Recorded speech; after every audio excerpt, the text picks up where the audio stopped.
ಯಾವುದು ನೋಡಪ್ಪ, ಅನುದಾನದ ಯಾವುದೇ ಕೊರತೆ ಇಲ್ಲ. ಅರ್ಥ ಮಾಡಿ ಕೇಳ್ರಿ. DPR ಆಗಿಲ್ಲ ಸರಿಯಾಗಿ. ಕರೇಜ್ ಬಗ್ಗೆ ಅನುದಾನ ಇದೆ. ವಿಸ್ತೃತ ಯೋಜನಾ ವರದಿಯನ್ನು ತಯಾರು ಮಾಡಬೇಕು. ಅದಕ್ಕೆ ಯಾರು ಪರಿಣಿತರಿದ್ದಾರೆ, ಪರಿಣಿತರೇ ಒಂದು ಯೋಜನಾ ವರದಿ ತಯಾರು ಮಾಡಿದ್ರೆ ಅದು ಯಶಸ್ವಿ ಆಗ್ತದೆ. ಕರೇಜ್ ಒಂದು ವಿಶಿಷ್ಟವಾದಂಥ ಒಂದು ಇವತ್ತು ಕಾಮಗಾರಿ ಇದೆ. ಅದಕ್ಕೆ ಭಾಳ ಸ್ಕಿಲ್ಡ್ ಕೆಲಸ ಮಾಡೋಂಥವ್ರು ಬೇಕು, ಸುಮ್ಮನೆ ಮಾಡಲಿಕ್ಕಾಗಲ್ಲ. ಈಗ ಭೌಗೋಳಿಕವಾಗಿ ಭಾಳಷ್ಟು ಬದಲಾವಣೆಗಳಾಗಿದ್ದಾವೆ.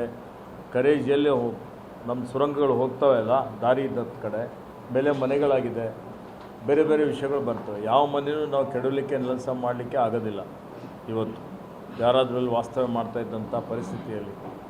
ಸೊ ಇದೆಲ್ಲ ಗಮನದಲ್ಲಿಟ್ಕೊಂಡು ಅದಕ್ಕೆ ಒಂದು ಕರೇಜ್, ಇಲ್ಲಿ ಯಾರು ಪ್ರವಾಸಿಗರು ಬರ್ತಾರೆ, ಬಂದಂಥ ಸಂದರ್ಭದಲ್ಲಿ ಹಿಂದೆ ಯಾವ ರೀತಿಯಲ್ಲಿ ಇವತ್ತು ಸುಮಾರು 100 ವರ್ಷಗಳ ಹಿಂದೆ ಇವತ್ತು ಅಂಡರ್ಗ್ರೌಂಡ್ ನೀರು ಅಂತರ್ಜಲ ಮಟ್ಟ ಹೆಚ್ಚಿಗೆ ಮಾಡಲಿಕ್ಕೆ ಏನು ಅವರು ಯೋಜನೆಯನ್ನು ರೂಪಿಸಿದ್ರು, ಅದರ ಮಹತ್ವದ ಬಗ್ಗೆ ತಿಳುವಂಥ ರೀತಿಯಲ್ಲಿ ಇವತ್ತು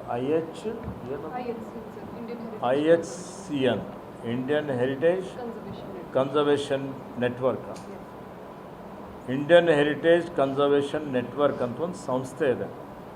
ಆ ಸಂಸ್ಥೆಗೆ ಇವತ್ತು ಪ್ರವಾಸೋದ್ಯಮ ಇಲಾಖೆಯವರು ಈ ಒಂದು ಯೋಜನೆಯ DPR ರೆಡಿ ಮಾಡಲಿಕ್ಕೆ ಕೊಟ್ಟಿದ್ದಾರೆ. ಅವರೇನು DPR ಮಾಡಿದ್ದಾರೆ ನಾನು ಒಂದು ಸಲ ನೋಡಬೇಕು ಅಂತ ಹೇಳಿದ್ದೇನೆ. ಅವರು ಇನ್ನೂ ತಂದು ನಮಗೆ ಅವರು ಕನ್ವಿನ್ಸ್ ಮಾಡಿ ತೋರಿಸಿಲ್ಲ. ಮಾನ್ಯ ಪ್ರವಾಸೋದ್ಯಮ ಸಚಿವರಿಗೆ ನಾನು ಆಹ್ವಾನ ಮಾಡ್ತಾ ಇದ್ದೇನೆ.